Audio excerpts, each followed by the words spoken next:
Olá, bem-vindo à nossa aula sobre pensar, ler e ensinar.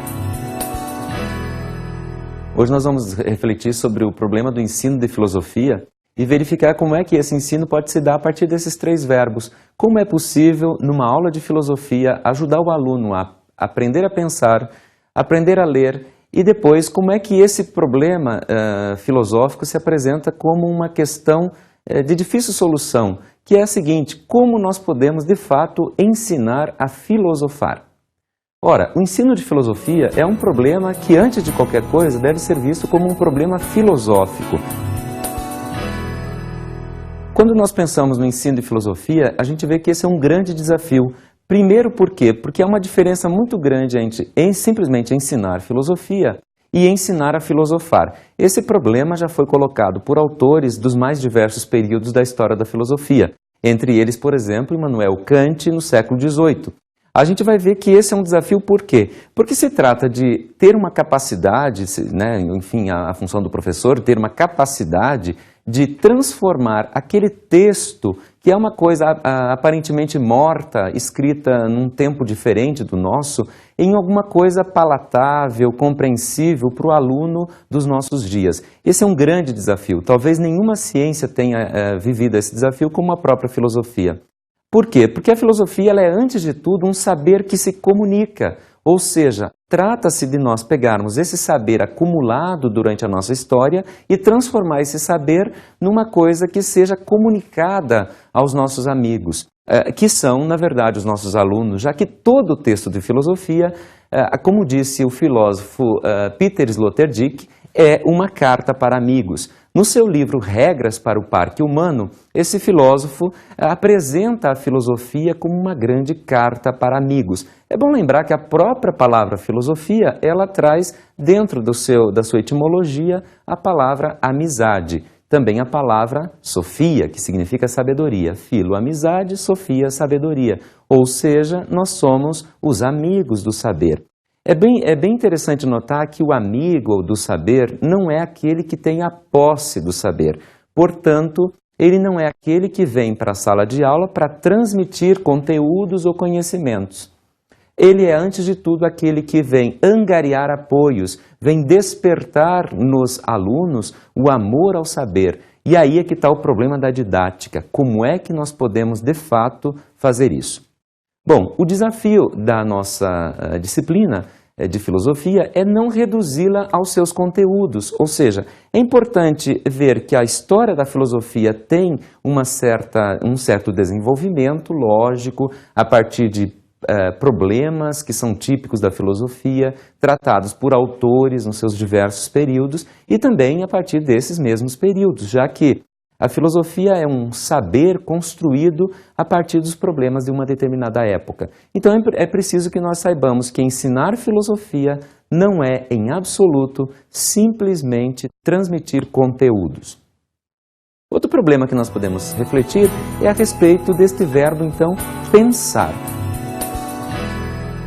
O que significa, de fato, pensar? Ora, desde que nós nos conhecemos por gente, somos definidos como seres racionais. Portanto, o homem, desde o início da filosofia, por exemplo, com autores como Platão, Aristóteles ou mesmo Sócrates, vai ser definido como um animal que pensa. Toda a era moderna esteve erguida sobre esse mesmo dístico, não é? Descartes, por exemplo, que é o pai da filosofia moderna, traduziu essa ideia na famosa frase penso, logo existo. Ou seja, quando se trata de refletir sobre a existência do ser humano, ele é logo identificado como um animal que pensa. Ora, o que significa, de fato, pensar? Desde que, então, nós nos compreendemos como gente, a gente viu que pensar é o gesto fundamental da nossa vida. Mas o que significa isso? Bom, Paulo Freire, que é o grande educador brasileiro conhecido mundialmente, já disse que pensar é, antes de tudo, aprender a ser autônomo. Então, aprender a pensar está muito ligada à busca pela autonomia. Por quê? Porque se trata de um gesto revolucionário que é, antes de tudo, aprender a ler o mundo, aprender a articular sentidos para a realidade que nos cerca e que muitas vezes é extremamente complexa, multifacetada, não é? De difícil compreensão. Então nós precisamos, pelo gesto do pensamento, através dessa condição básica do pensamento, refletir sobre o que é esta realidade e articular sentidos para ela.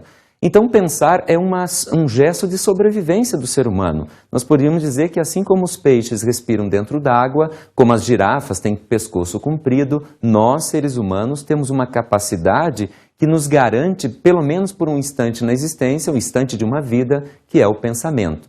Ora, pensar, então, é totalmente distinto de acumular informação. Nós sabemos, então, que esse é um problema do ensino de filosofia ou do gesto de pensar. Hoje nós vivemos uma sociedade que se fala que é uma sociedade da informação. Ocorre que quanto mais essa sociedade se informa, parece que menos ela tem acesso ao verdadeiro conhecimento. Esse problema não é de hoje, nós podemos dizer que ele já se apresenta nos tempos mais antigos da civilização humana. Veja um exemplo, o autor pré-socrático chamado Demócrito, aliás, o inventor do átomo, ele é muito conhecido inclusive por essa tese do átomo, mas ele tem uma tese muito interessante sobre esse problema do pensamento, do conhecimento versus a informação. O Demócrito achava que a palavra é a sombra da ação. Portanto, ele valorizava muito mais a ação do que a palavra. Está aí uma boa dica para o professor de filosofia, que ao invés de ficar dizendo palavras eruditas, deve muito mais buscar testemunhar estas palavras, não é?